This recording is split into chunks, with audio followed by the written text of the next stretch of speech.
So thanks, everyone. Let's go straight. I only have 5 minutes. I promise I'm going to leave you on time to go for lunch.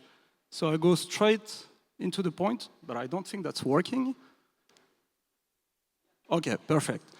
So key features for protecting financial data and infrastructure.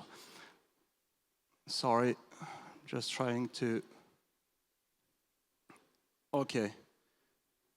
OK, so that's what we're going to be talking about today. So when you go with digitalization, digitalization cannot go without protecting your environment, without security, right? So you need to be efficient, and you need to make sure that your efficiency doesn't go against your security, right? So what we're going to be looking today is a credential crisis. What is the #1 threat vector today? Credential leakage, right? Then how HashiCorp Vault can help your organization protect this risk, and of course, how it's helping you increase your productivity, reduce your risk, and make sure you reach your objectives. So the first thing that we're going to see is what's the context today. When you look at it in terms of region, Middle East is very high in the ranking of the top region with the highest cybersecurity. When you look at it, just below the United States, you have Middle East.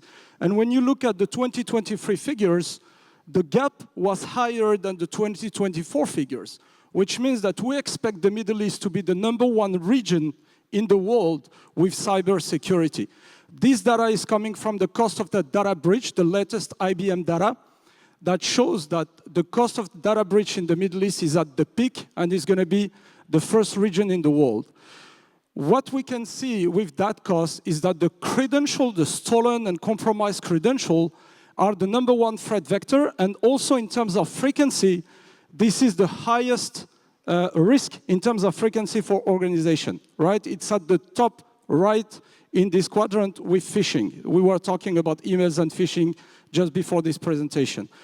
And not only this is the most frequent, but also the fact that this is the, in terms of MTTI and MTTC, and I put the definition, which means time to identify and time to contain, that's also the one that takes more time. You need 230 days on average. It could be much more than that to identify, and you need approximately 2 to 3 months to contain a breach caused by credential leakage, which means that for CISOs, security department, it's very, very important to ensure that you have the right solution to control and mitigate the risk of credential leakage.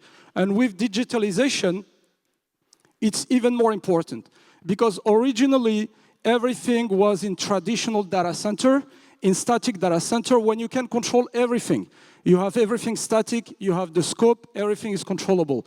Now we are moving to a more modern data center where everything is dynamic and demand with cloud providers. You have a private cloud, you have public cloud, and managing multiple clouds is very hard with different solutions. And the problem that we have here is that the more modern you become, the more cloud you become, the more risk it is in terms of secret sprawl. How do you manage your secret? Where are your secrets? You know, are you identifying all the secrets? That's what's very important.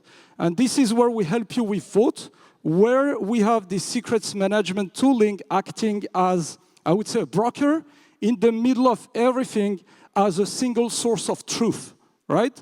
So when you centralize your secrets and you encrypt your data at rest and in transit, you're covering 99% of your cybersecurity requirements.